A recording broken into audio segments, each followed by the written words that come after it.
precious speech. It's more special for me. It's actually more special for me, sir. When it comes from your mouth, it has become very precious. Sir, come on, sir. I think it is the first time for me as webinar. So it is more special for me, sir.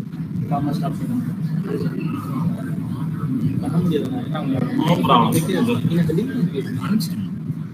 Just a minute. Yes, sir. Yes, sir.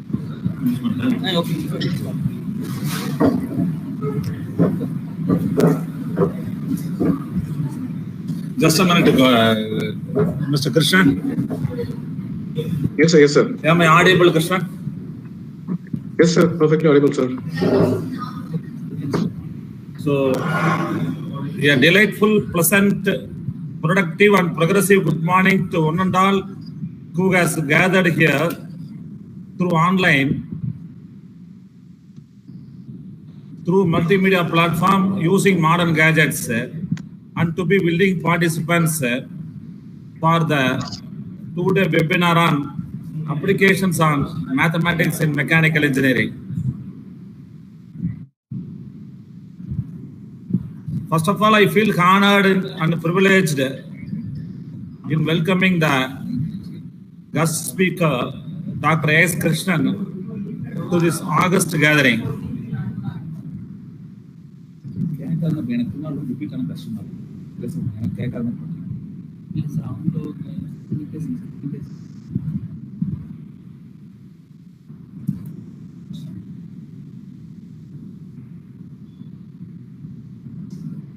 First of all, I wish to place on record my sincere and heartfelt thanks to the KPREIT management, Principal Dr. Agila Madam, CE Dr. I. M. Natarajan, and my department colleagues for having permitted our mathematics department to proceed for a two-day webinar on application of mathematics and mechanical engineering.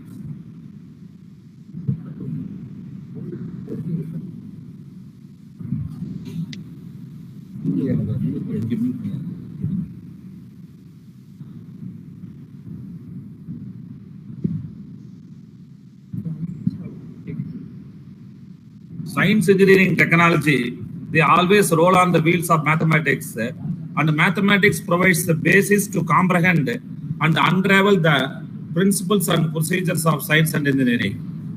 In my opinion, mathematical principles, they always supplement the concept of engineering, and without a validation from engineering, these principles can neither be popularized nor be generalized. So engineering and mathematics, they always go hand in hand.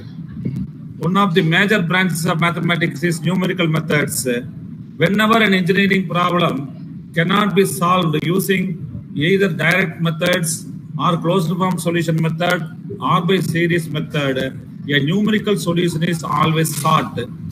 It is interesting to remember here that the numerical methods was originally developed by the civil engineers for finding the area of cross section of river for constructing bridges on those days. And later it was extensively used by all engineers and they have applied in all their fields of specialization. And we can always find mathematics associated with any field of engineering. So far 99% of mathematics have found their applications in their engineering field except 1%. And it is now the right time to study, analyze the applications of mathematics in mechanical engineering. So for which a program has been arranged under Dr. A.S. Krishnan, Faculty of Mechanical Engineering, Coimbatore Institute of Technology, Coimbatore, will be delivering a 2-day talk on this topic. Regarding Dr. A.S. Krishnan, he is a very sincere teacher, dedicated teacher. He is a good administrator, good researcher, and also it is an important note that he is a IIT Madras PhD product. And he has been generating continuously PhDs and ME scholars, and he is a contributor of a major research project in AICT, UGC to the tune of 10 to 15 to 60 lakhs. Now I request Dr. A.S. Krishnan to start his session. Dr. A.S. Krishnan, you can proceed. Yeah. Thank you so much, sir. A very good morning to one and all who have gathered for this 2-day lecture. It got 2 parts. We'll be having 1 hour lecture today, this morning, and another part will be telecasted tomorrow. I hope I'm audible to all. Am I audible to all?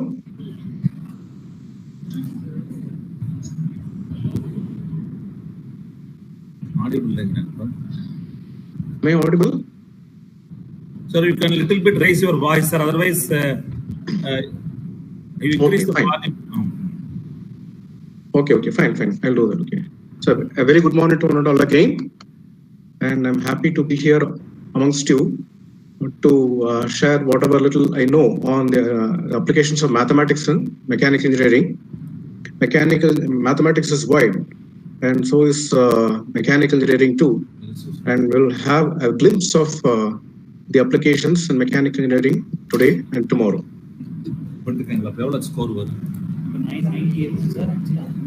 So in today's lecture, we'll be having the following contents.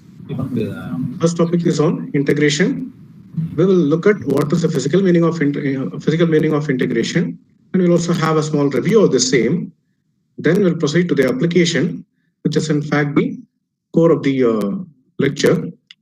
And the topic of application for this is work of compression. Then the next topic that we'll do today is on partial differentiation. We'll first have a look at the physical meaning of it. Then we'll also have a look at the relation for testing of exact and inexact differential. Then we'll move on to how to get the Maxwell's equation. Then we'll also discuss some other points. Okay. I think we can go more ahead with the topic. Okay, fine. So any learning program has objectives and outcomes. So we have 2 objectives and 2 outcomes for this lecture. The first objective is to develop expression for work done in an ideal compression cycle by using integral calculus. And the second objective is to arrive at Maxwell relations using partial differentiation relations. After going through this lecture, we shall be able to evaluate work done for ideal compression for different processes or combinations of processes. We shall also be able to estimate rates of change of entropy, which is in fact a non-measurable quantity in terms of other measurable quantities like temperature, pressure, volume, etc.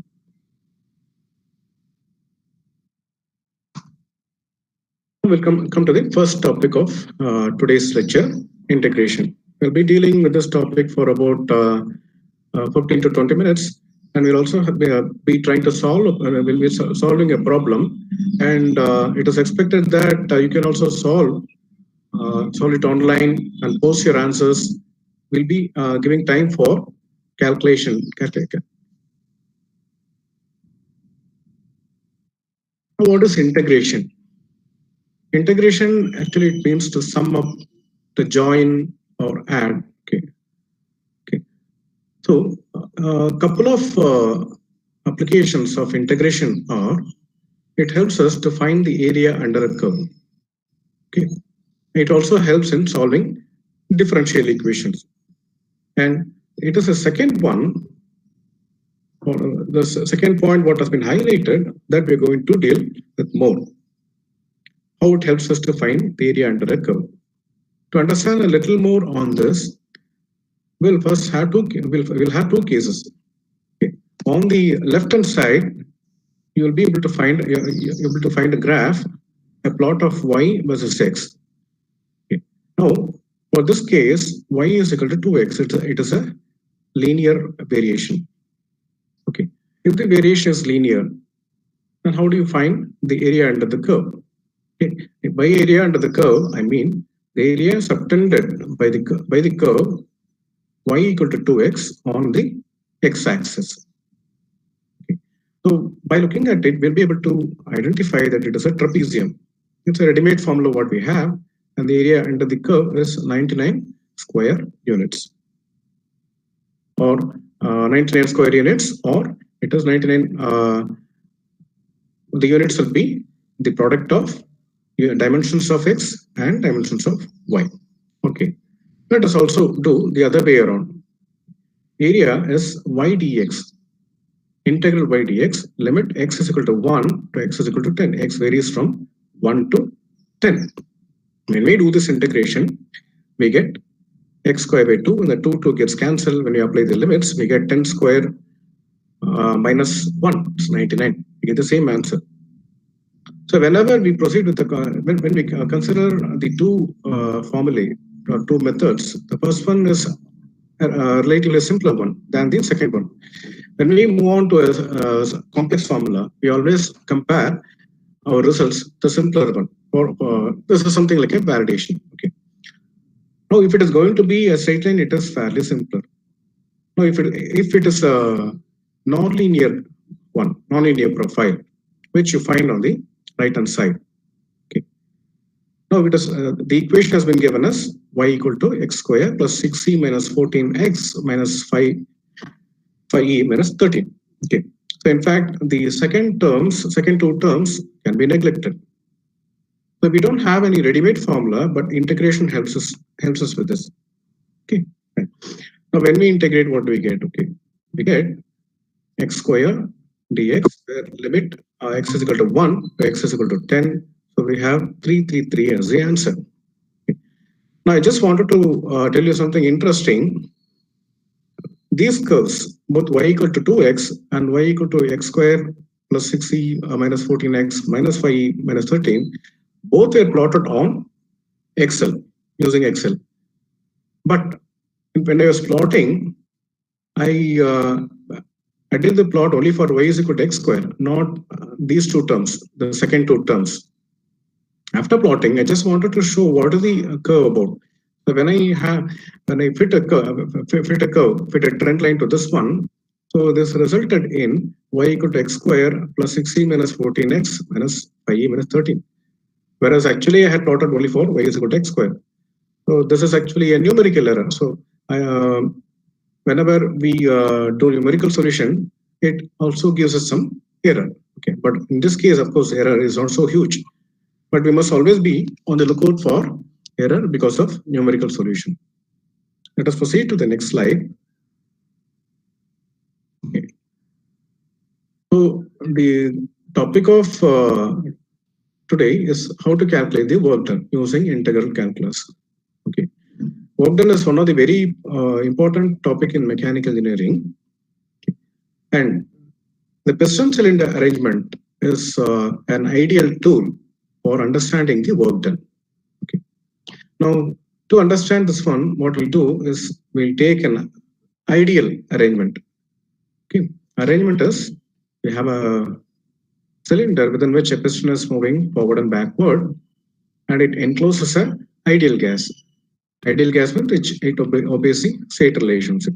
P into V equals mRT, where P is pressure, V is volume, M is mass of the gas enclosed, and R is gas constant, and T is the temperature. Okay. And we must make a note that T should be expressed in Kelvin when we use this relationship. Fine. Now, work done is given by integral V1 to V2 PdV. Okay. Now, we will consider two experiments. Let us have a piston cylinder arrangement. Okay, and we have let us assume that we have conducted two sets of two experiments. In fact, two sets of experiments. One case, it is isobaric. That means we are moving the piston in such a way that only the volume varies, but the pressure does not vary. This is one set of experiment. And here we are not trying to examine whether the piston moves inward or outward. Let us bother about it a little later. Okay. Another case is isochoric. Isochoric means it is constant volume. Okay. When we say it is constant volume, the piston does not move, okay, but the pressure increases. Can this be done? I leave it for your thought. Okay. Now, work done depends on the process. Now, when we consider work done, in the last slide we saw that work done, the integration gives area under the curve. When you look at this equation, W is equal to V1 to V2 PdV, and then apply for this isobaric process, what we get is the area under the curve.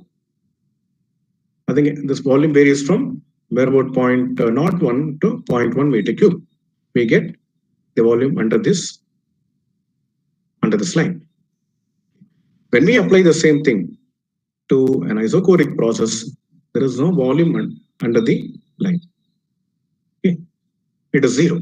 Okay. Fine. That said, it depends on the process. In this case, it is an isobaric process. There is absolutely no necessity that it should be a straight line. It can be an inclined line. The slope can be positive. The slope can be negative. It can be a curved line.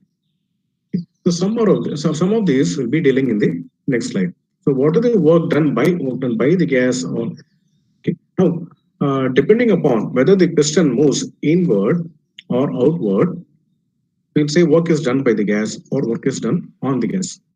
Suppose the piston is moving inward, we say work is done on the gas. Suppose the piston moves outward, we say the work is done by the gas.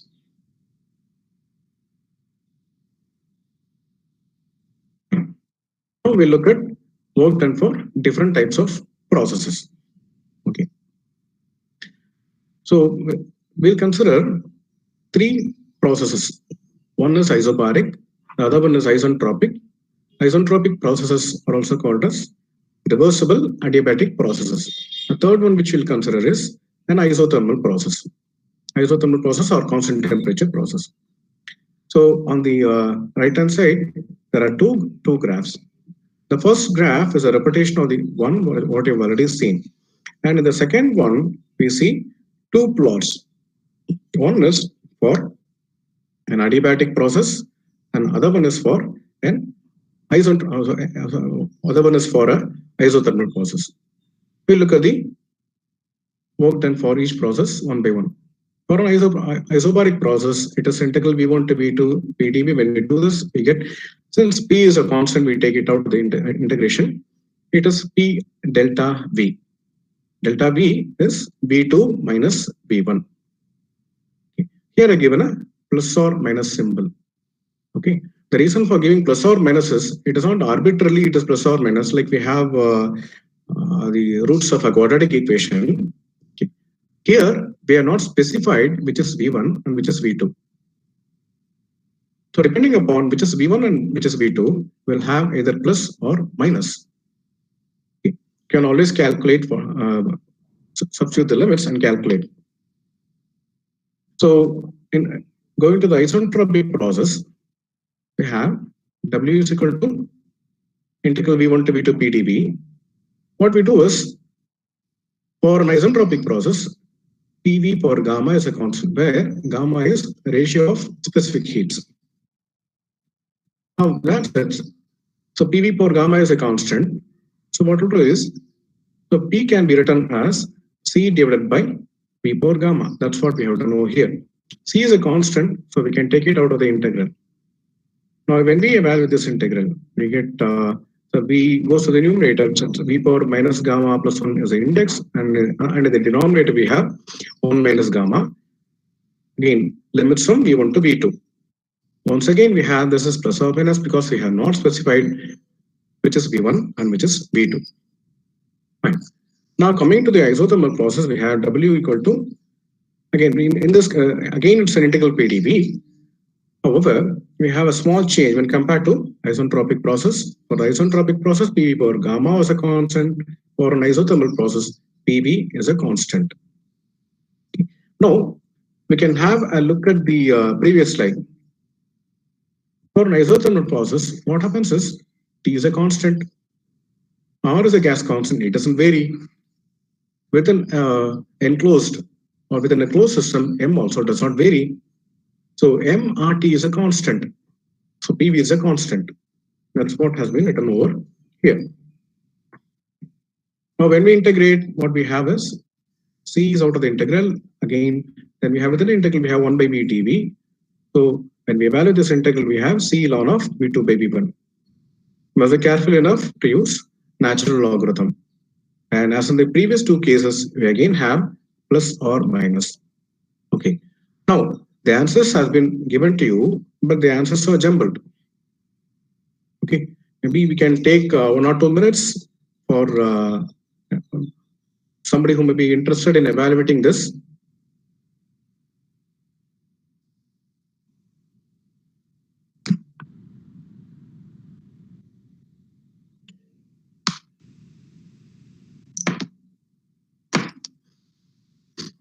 I hope we can proceed further.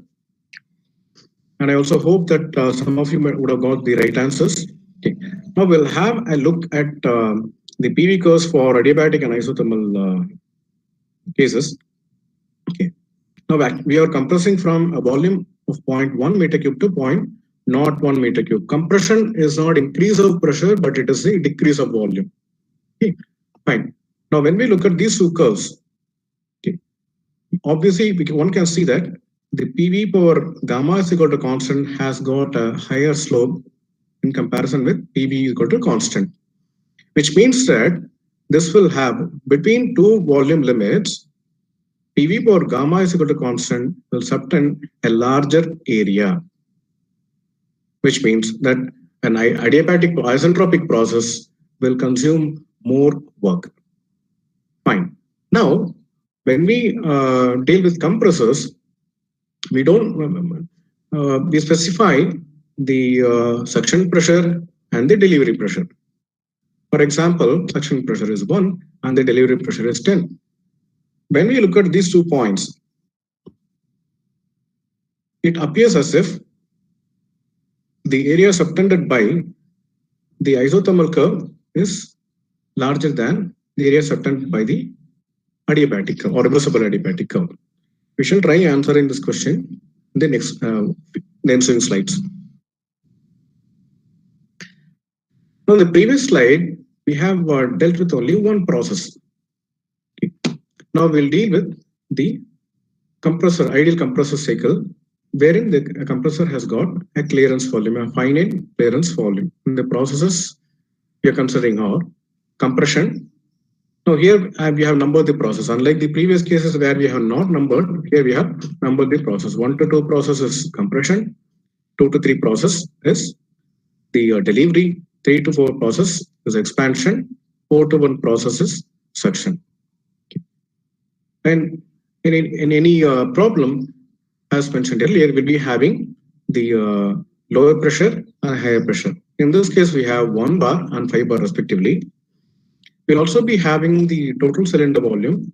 In this case, it is going to be 0.1. We have assumed it to be 0.1 meter cube. Okay. And the clearance is 10% of the total volume, or it is 0.01 meter cube. Okay. In order to estimate or evaluate the work done, we do the following assumptions. Suction and delivery are isobaric, or there's no change of pressure during the suction process and delivery process. This is an ideal, this is for ideal case. In actual, we do have pressure losses, and compression is isothermal. Again, compression process is in actual, it is not isothermal. Okay. And expansion is isentropic. Okay. So we may be wondering why we deal with idealities which in fact are not realistic, but this kind of idealities helps us to understand the concepts in a better way. Okay. And this idealities also helps us to set some kind of a benchmark towards which we can work when we attempt at improving performance of the systems. Fine.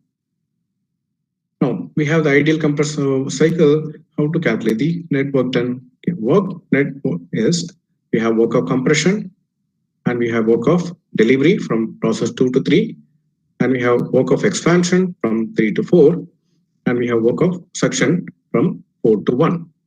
Okay. Now, considering the process 1 to 2 and 2 to 3, the work will be done on the system or on the gas. Okay. So we have a minus as per the sign convention. When work is done on the system, it is considered to be negative, and work is done by the system, it is considered to be positive. That is the convention what we have. And when we evaluate the integral itself, when we evaluate the integral PdB, it naturally comes out of it. Okay. Now we will evaluate the integration one by one. Okay. Work done for compression. What is the assumption we have made? Assumption for compression that it is isothermal. When we do isothermal compression, what are the evaluation we get? We get C1 is out of the integral, B1 to B2, 1 by B dV. Because PV is a constant. Okay, that constant we are taking as C1. Okay, and when we evaluate the integral, we get C1 ln of V2 by V1. Again, please make a note that the answers are jumbled. Now, the next one is fairly simple. Work done during delivery. So P into dV. P is a constant, unlike the previous case. So we can conveniently take out of the integral. So P is about 5 bar in this case. P into delta V. Delta V is defined as V3 minus V2. V3 minus V2. As we had said earlier, that the negative sign will naturally come out of the evaluation of the integral. Let us look at this more in detail for this particular case. We have taken P out of the integral. So when we do P into delta V, so and substitute the limits V3 and V2, it is V3 minus V2. V3 is smaller than V2. So this negative comes out of the integral on its own. Evaluation of the integral. So work is said to be done on the system. Now coming to the next process, W expansion, work done during expansion. Now, for a moment, let us again go back to the assumption. Expansion was assumed to be isentropic. The reason for considering, there's no very sacred reason for considering compression as isothermal and expansion as isentropic. It has been given just to give some kind of a variation or some kind of a variety.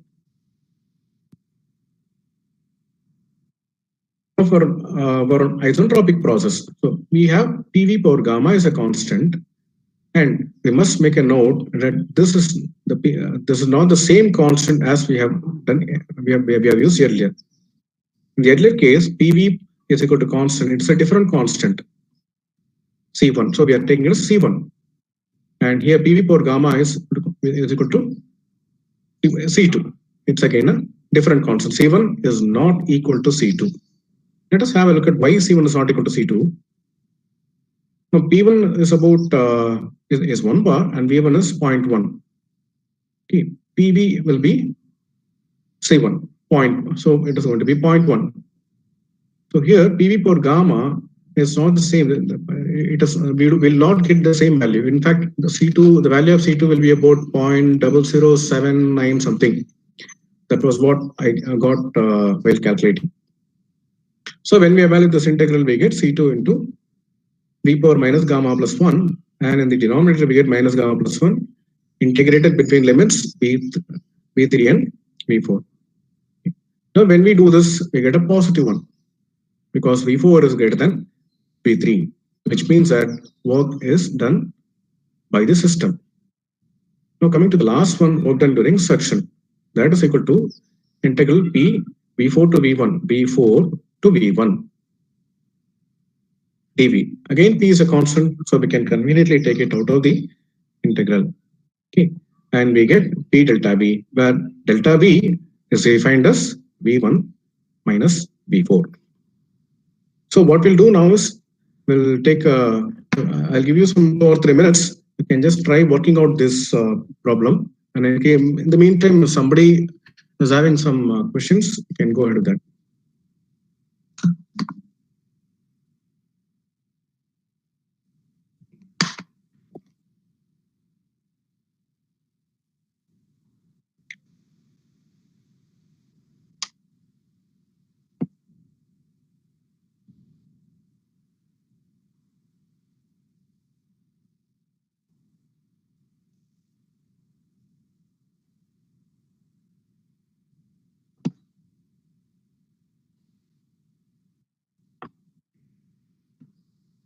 Nothing, we can go ahead.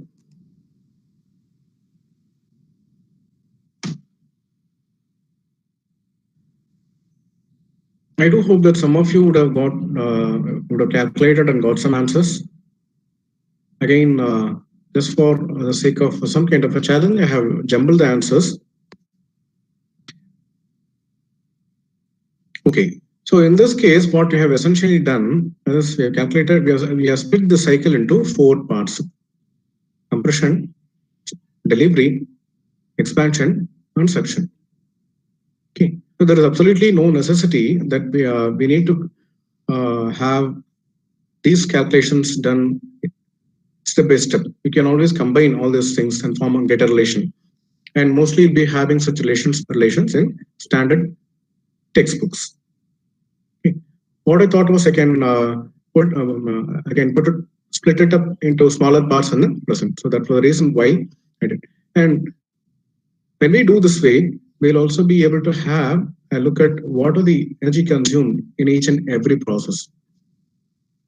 Say, for example, when we look at the process 1, okay, that is expected to consume a lot of energy. Okay. And it is the objective of the process, objective of us to compress. So we cannot have much of a freedom in the process 1 to 2. But what about process 2 to 3? 2 to 3 process, again, it's a work consuming process. But here, it does not help us in any way in getting the gas to a higher pressure. So what we can do is we can just think over as how to reduce the work done during process 2 to 3. Whenever we alter the nature of the curve, okay, the area subtended by it and on the x-axis or the volume axis is going to change. So how do we change this one? In a common way, if this one is concave upwards, if the process 2 to 3 is concave upwards, then we can save some energy. Okay. Now we'll not have much of time in discussing how to make this curve concave and all. So we'll proceed further. So in the next slide, we'll try to have a little bit shortcut method.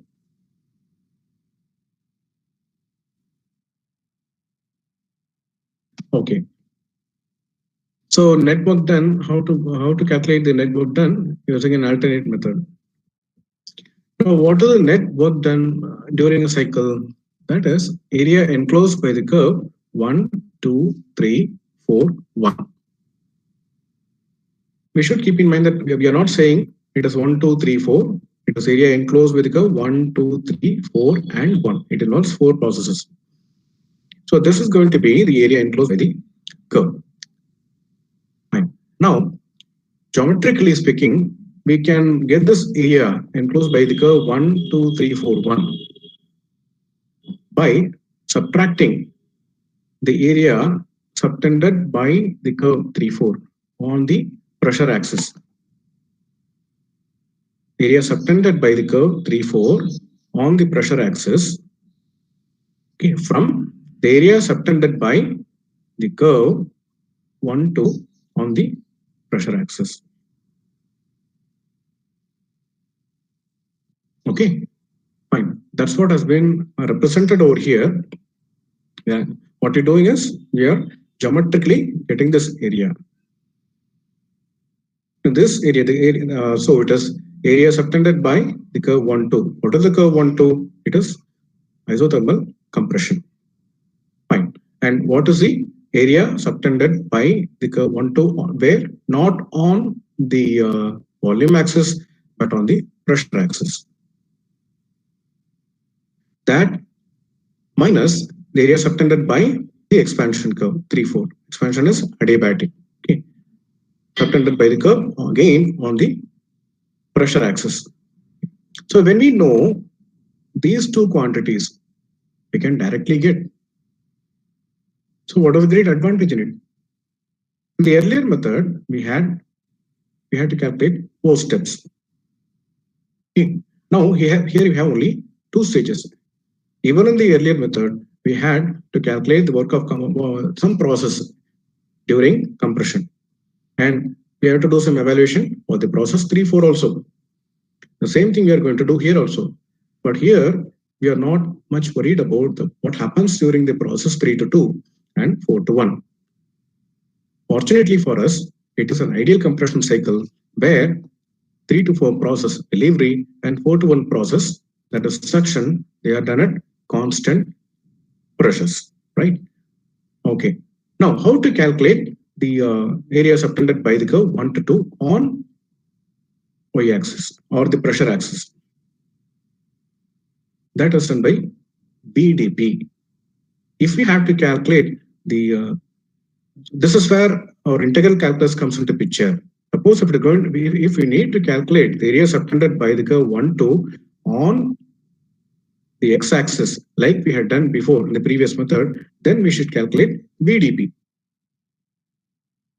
PDV. If you want to calculate work done by the curve, or if you want to calculate the area under the curve 1 to 2, that is subtended on the x-axis or b-axis, we have to evaluate the integral PDV. And if you want to evaluate the area onto the left-hand side of the curve, then we have to do BDP. Or in general, if you have y, a plot of y versus x, we'll go back to the other one. Let us consider this one. So here we have plotted the area under the curve. Y is equal to x square. Now, if you want, what is the area here? Area subtended by the curve y is equal to x square on the y-axis. Then we need to evaluate what is x dy. So Max helps us with this one. So we are able to overcome. We need not do calculation. These two steps need not be carried out. Delivery and expansion, delivery and suction need not be carried out. We can do it in 2 steps itself. Okay. Further, it also has one more advantage. So what is the advantage? Now, what are the given statements here? It is the same as we have shown earlier. Suction pressure is 1 bar. Plus P1 equal to 1 bar. Delivery pressure is 5 bar. P2 is equal to 5 bar. And P3 is also equal to 5 bar. P2 is equal to P3. Likewise, suction pressure is 1, since it is 1 bar, P4 also is equal to 1 bar. Okay, since suction and delivery are at constant pressures. Then the total volume. What is the total volume? P1. And clearance volume is 10%. What is the clearance volume? B3. So B3 is known, B1 is known, and the pressure limits are given. We can very easily calculate using these 2 formula. Okay. Now let us get back to the previous method.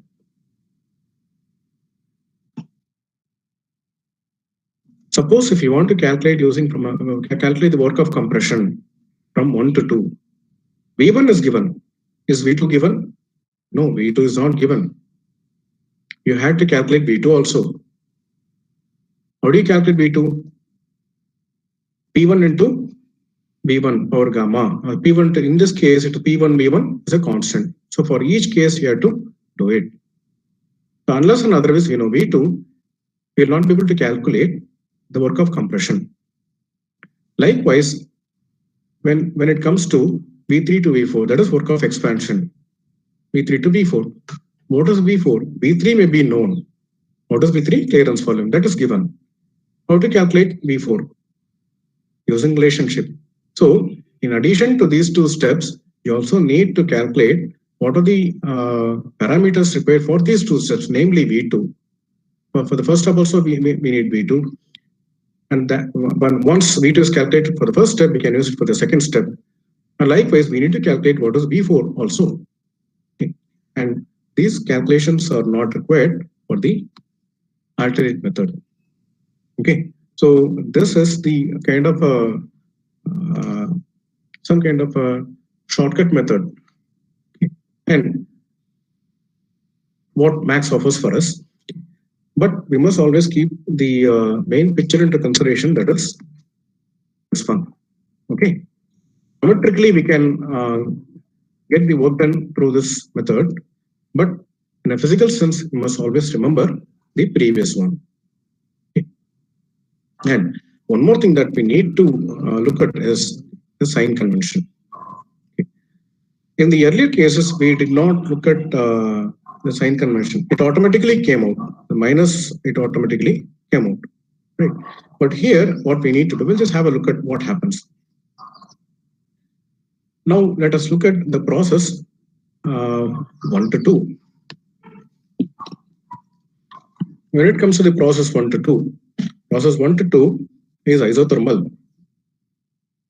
Process 1 to 2 is isothermal. So when we evaluate this, and okay, PB is a constant. Let us take, for example, the constant is C. Okay. So here, instead of substituting for P, we are substituting for V. So V equals the constant by P. P equal the constant by P, and the constant can be taken out of the integration. And when we evaluate the integral, we get ln of P2 by P1. Here, PV is a constant, P is positive, volume is positive, so C is positive. But what about P2 and P1? Okay. P2 is greater than P1. Okay. So ln of P2 by P1 also will be positive, right? Okay. So this quantity will be positive in case if we don't. So ln of P2 by P1 is positive, which means that work is done by the system, which is against the reality. So in this case, we must add a negative sign. The same holds good for the expansion process also. Okay. Let us P3 to P4. Okay. Suppose if we substitute for V in terms of the constant and pressure, again we'll be getting a lower pressure for pressing. Okay. Right. Now, let us now take a short break. And in case if there are any queries or any discussions to be made, we can do now.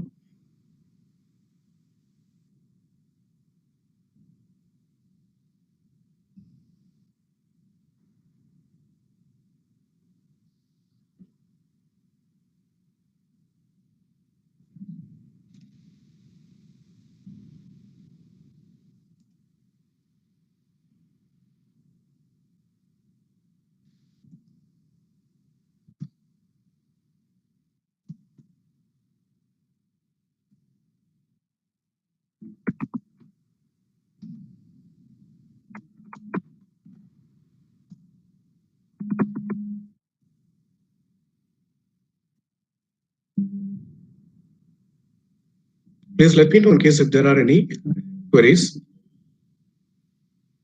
We'll have a short break of about 3 to 4 minutes.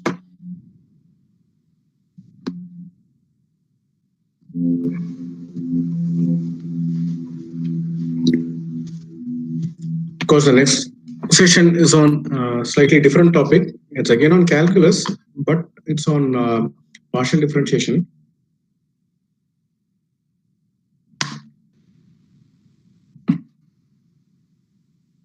So we'll proceed further.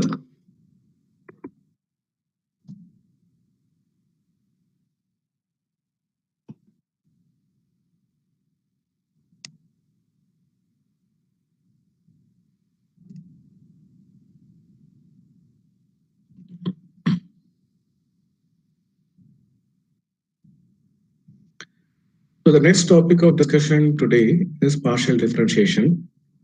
It is popularly in the convention way represented as dou by dou x, dou by dou y, or dou by dou r, dou by dou t, etc. Okay. Where x, y, and etc. are the independent variables. Let us now try understanding what is partial differentiation about. Now what we'll do is we'll just consider a simple function like z equal to z of x and y, or z is a function of x and y. Okay. Now, then dou by dou, it means that it is a function of both x and y. Then we don't have anything like dz by dx, okay, because it's a function of x and y. So we have dou z by dou x. That is defined as limit delta x tending to 0, z of x plus delta x comma y minus z of x comma y by delta x. So you must make a note that y is being held a constant here. Okay, fine. So a pictorial representation of the same has been given here.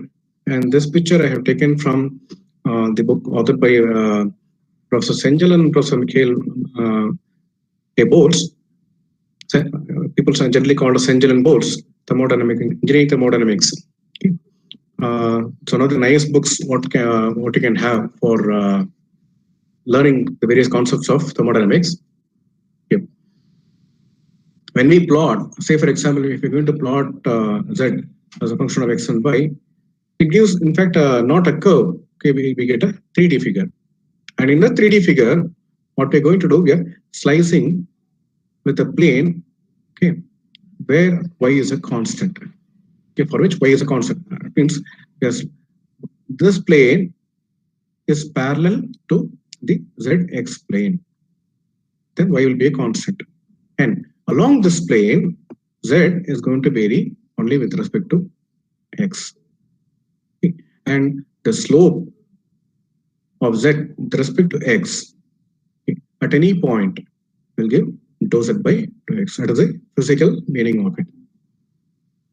In a similar way, we can also write dou z by dou y.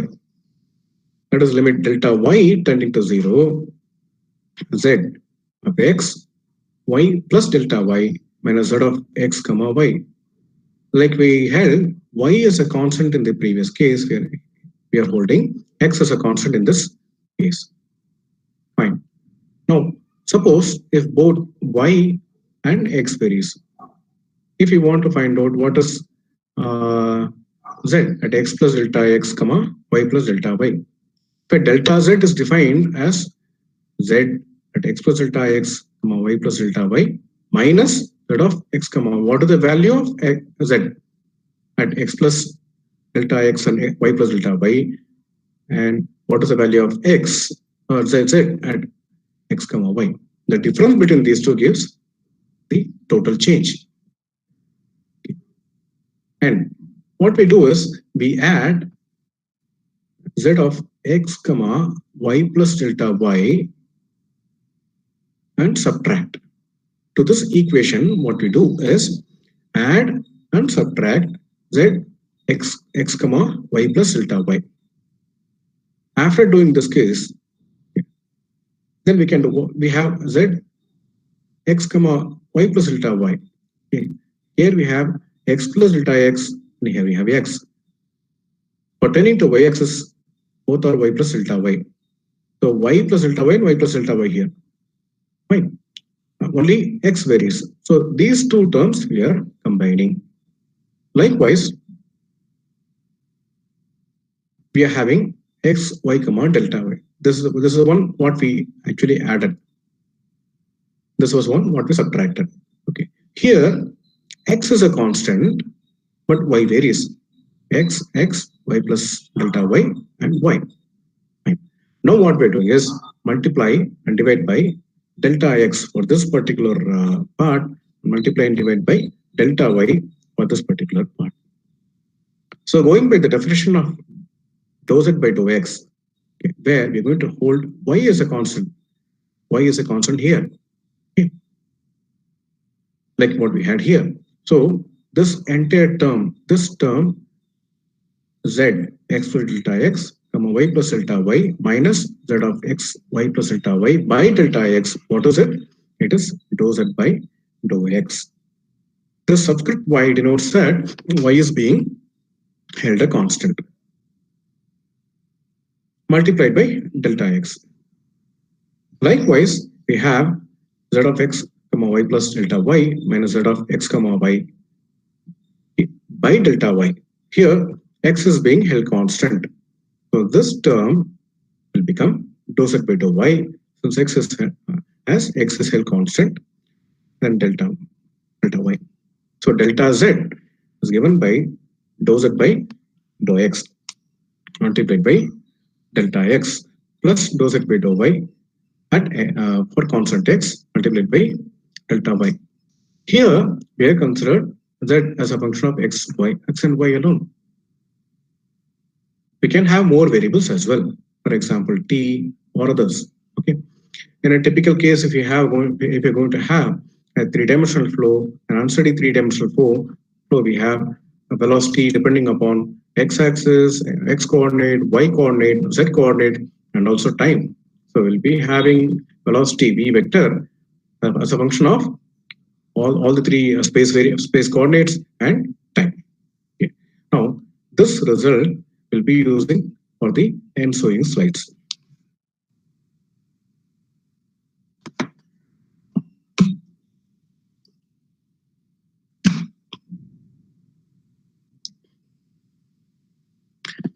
So this was the result what we got previously. Delta z is equal to dou z by dou x at constant y into delta x plus dou z by dou y at constant x into delta y. Okay, and as delta x tends to 0 and as delta y tends to 0, so delta z also will tend to 0. Okay, that means we are taking incremental or elemental or small portions of delta x, delta z, and delta y. So we can replace the deltas by d. Okay, so dz equal to again dou z by dou x at constant y multiplied by dx plus dou z by dou y at constant. This term remains as such. So instead of delta y, we have dy. Now let us do a small some small algebra kind of thing. So let us take, for example, this quantity as m equal to dou z by dou x at constant y, and let this be, we can call it as n. Okay, in fact, when we get, it's much a shorter form. Okay. Now the next thing what you're going to do is take cross derivatives. Cross derivatives of what? Here we have m. M is given by dou z by dou x. Okay, now what we're going to do is we're going to take derivative of this term with respect to y. So dou m by dou y. Again, it is partial derivation. So when we do partial derivation, we hold the other variable as a constant x. This is equal to what? Dou square z by dou x. And likewise, we have n. When we take the partial derivative of n with respect to x, since we are taking cross derivative, dou n by dou x with respect to y. That is dou square z by dou x dou y. Right. Now we have dou square z by dou y dou x and dou square z by dou x dou y. Are they one and the same? Yes, they must be one and the same, because z is a continuous function. There is no discontinuity in z. So when the right hand sides are equal, the left hand sides must also be equal, which means that dou m by dou y for a constant x must be equal to dou m by dou x for a constant y. For this particular equation, if dz equal to m dx plus n dy, then we get dou m by dou y at constant x equal to dou m by dou x at constant y.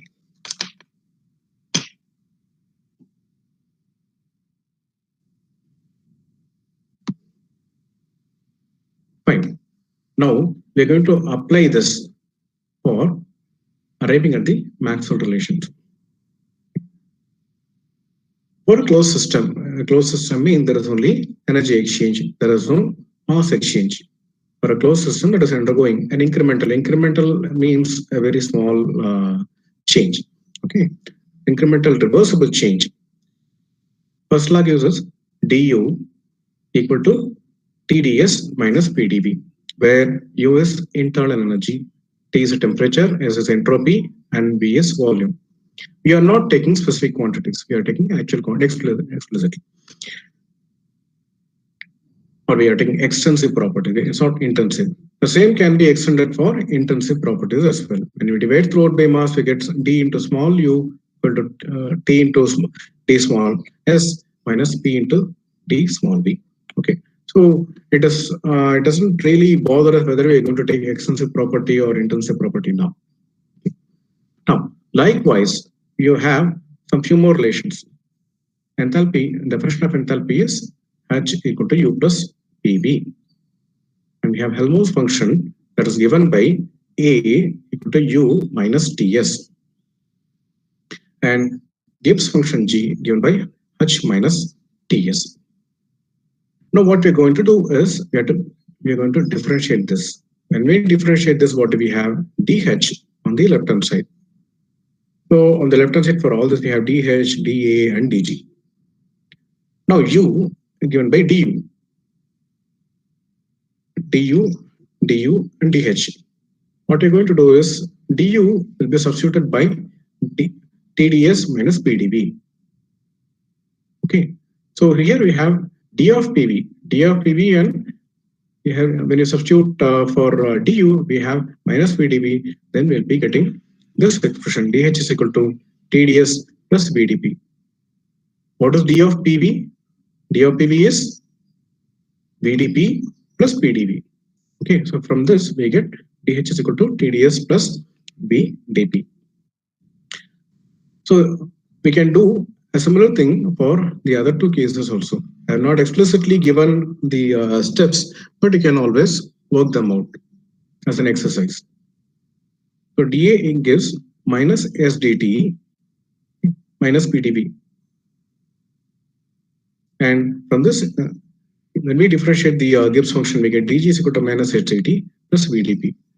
So when we look at these equations, DU is equal to TDS minus PDB, DH is equal to TDS plus VDP, DA equal to minus SDT minus PDB, DG equal to minus SDT plus VDP. They all are of the form DZ equal to MDX plus NDY. And this was the equation what we got earlier. We got it using partial differential relations. Fine. Now, if dz equal to mdx plus ndy, then we also came to know that dou m by dou y at constant x equal to dou n by dou x at constant y. So, a similar relationship can be obtained for all these equations, all the four equations also. So that we'll see in the next slide. So I'm rewriting the equation and the result dz equal to mdx plus ndy. From this we got dou m by dou y at x equal to dou n by dou x at y. Now we'll apply this to each of these equations. The first equation was du equal to TDS minus PDB. So from this what do we get? Let us consider dou m by dou y. What is m in this case? M is t. Dou y. What is y in this case? V. So we have dou t by dou v. And analogous to x, we have the entropy S. That equal to, let us not really bother about whether it's plus or minus. We can directly bring them as such. Okay. Now what is dou n by dou x? What is n here? N is minus p. Minus we can always take it out. Okay. And dou x. So what is x? X is entropy in this case. So dou p by dou x. Okay. And then y. What is y in this case? B. So at constant b. So we get the first relationship, first maximum relation. Okay. Likewise, we'll do it for the one or two also. H equal to u plus pv. In this case, what is dou n? In fact, we need to go back a little.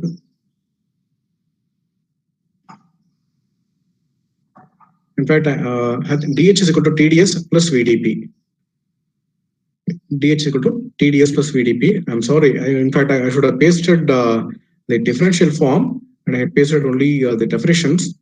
Okay. Of course, you can always derive from this. TDS plus VDP. We'll be going back and forth. You have to excuse me for that. TDS. So T is, so M in this case is T. Okay. And then what is y? Y in this case is p. So dou t by dou p. Dou t by dou p is here. Fine. And at x means, what is x here? S. So we have S. Okay. So dou n by dou x. So what is n for this case? N is V. So we have dou V. Okay. And dou x. What was x here? S. So we have S. Likewise, we'll be able to find out y also. Okay. And similar equations can be obtained for Gibbs function and the Helmholtz function also. So what is so great in obtaining these equations? Now, let us look at one of the equations. One of the, in fact, these things are rate of changes. In fact, the real world is more of a rate of change. Okay, we always express how one parameter changes with respect to one or more parameters. When it is going to be more than one parameter, it is going to be partial differentiation. So temperature, on the left hand side we have temperature and volume for this particular case, and entropy is held constant. So we know that both temperature and volume, they can be measured. So this helps us to find out how a measurable property P varies with respect to another immeasurable property, namely S. Let us consider this equation, dou S by dou V at T equal to dou P by dou T at V. Here again, we'll be able to measure pressure, temperature, and volume. So if we know the rate of change of pressure with respect to temperature at a given volume, which means that we have calculated the rate of change of entropy, which is a non-measurable quantity with respect to a measurable quantity. Okay. Again, we'll have one more question. So what is so great in it? Okay. So when we rank the property, process or a system, we say entropy becomes one of the primary parameters for ranking a process. Okay, higher the change of entropy means higher the change of disorder or increase of disorder. Okay. We are not interested in increasing disorder. So entropy anyway increases, but lesser it increases, better it is for us. Okay, so these kind of relationships are also helpful in real life situations. So we have almost come to the end of the lecture. So what have we been discussing so far? Is it actually the tip of the iceberg? No, we are not even at the tip of the iceberg. So considering Max, it has its branches, its applications everywhere and anywhere in engineering. Okay. For example, we take fluid mechanics. Fluid mechanics, in fact, it was developed more developed by mathematicians rather than actual fluid mechanics. And heat transfer and structural mechanics. None of this can be analyzed without mathematics. And in fact, maths is a very essential part of our life. And one more thing, what I wanted to convey was, before doing any programming or using Excel, it is always better that we work out using a paper and pen or pencil and a CALC. Hand calculations are very useful in validating our program whenever you first write a program.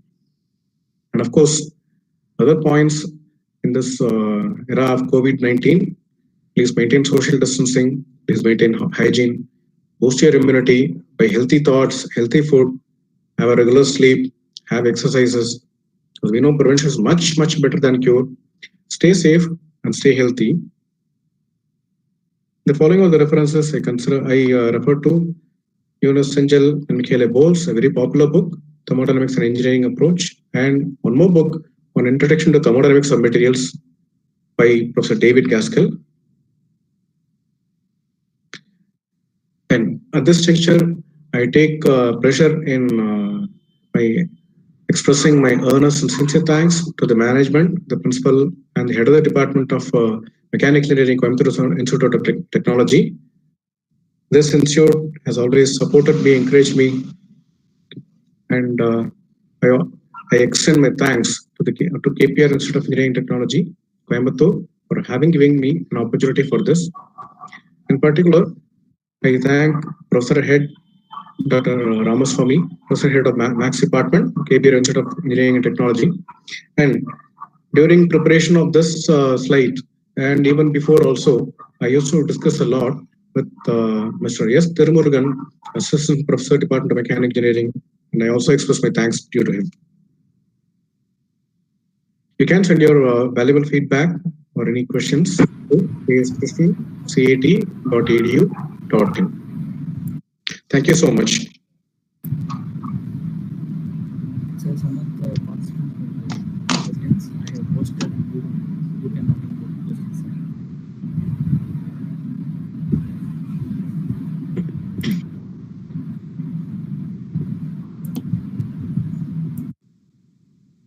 Yeah, I have a few questions. Have you considered shock during compression and expansion? No. A shock is an irreversibility.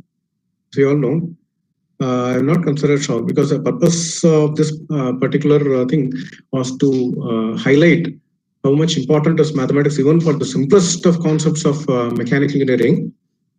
So I have not considered more complex quantities. So how to calculate work done for non-ideal processes? Yes, of course.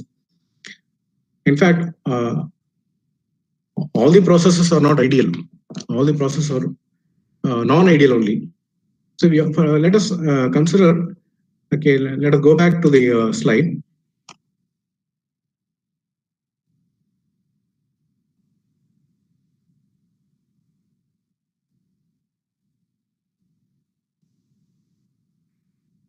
See here, we have plotted what is called 1 to 2 is an isothermal process.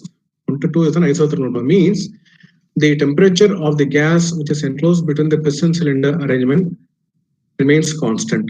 No way it does. This itself is a non-ideality. Okay, how to deal with it? Does it increase or does it decrease? Obviously, it increases. When we compress the gas, the pressure increases and the temperature also increases. Okay. Now, to what extent it can increase?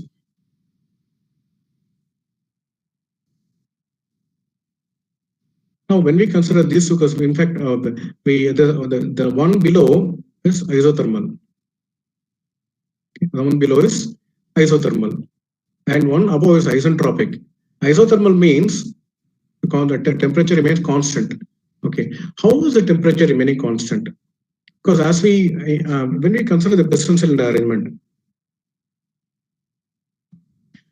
as we start compressing, what happens to the gas? The pressure increases. The temperature also increases, which means the temperature of the gas enclosed in the cylinder is higher than that of ambient. So this becomes a reason for a heat transfer to occur. So when we do compression in very small stages, it is also called as a quasi-static process. Then what happens is we can approach the isothermal compression. When we move the piston in an extremely small pace. Okay. That means we have we have a huge dissipation from the piston cylinder arrangement. Okay. Now considering the opposite case. In actual case, the piston moves in a very rapid way. Between the top dead center and the bottom dead center, or inner dead center and outer dead center. Okay, which means sufficient time is not available for heat transfer from the to occur from the system to the surroundings. Right. Okay. So that's the reason why we can approximate this to be an adiabatic process. In many cases, just because the process happens in a very fast way, we approximate it to an adiabatic process. Right? Okay. But is that realistic? No, that is also not realistic. Okay. When we touch the walls of the compressor, Okay, in the laboratory, when we touch the walls of the compressor, we have fins attached to it. When we touch the fin, we always feel hot. That means some heat transfer is happening between the system, the surroundings. So the realistic process must take place between PV power gamma and PV is equal to constant. So PV is equal to constant and PV power gamma is equal to constant. They help us to form boundaries of extremes. They form or the extremes between which realistic processes can happen. So this helps us to put a cap.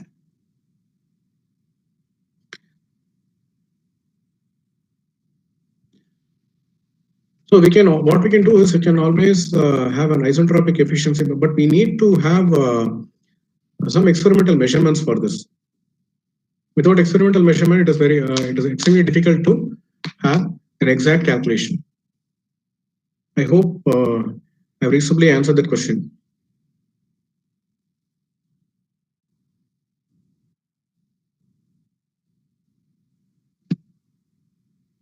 Are there any other things? Sir, we have two more questions. Hello? Sir, you have two more questions.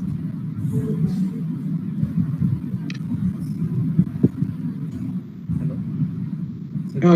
Your voice is not audible. Sir, you have two more questions. Sir. Okay, fine. I didn't know it. Okay.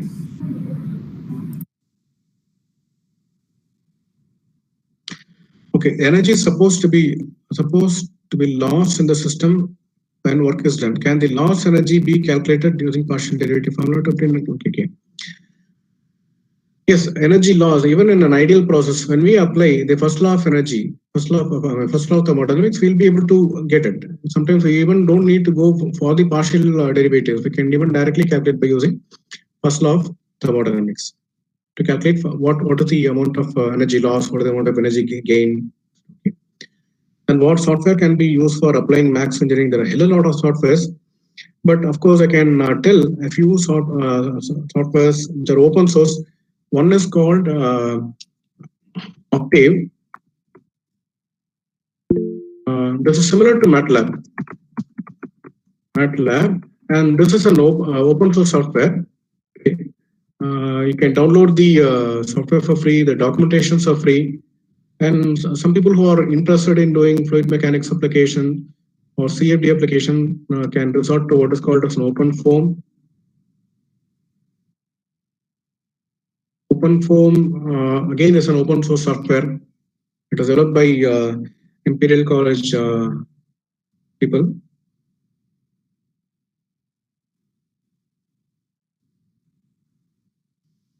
Are there any other questions, please? You can always mail me at askrishnan@cet.edu.in.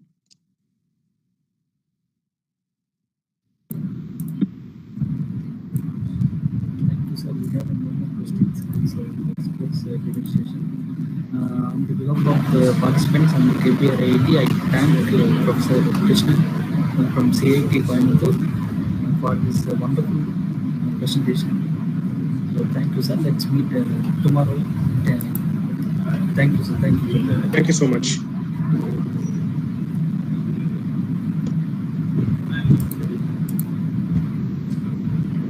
So now we can leave, sir. Thank you. Okay.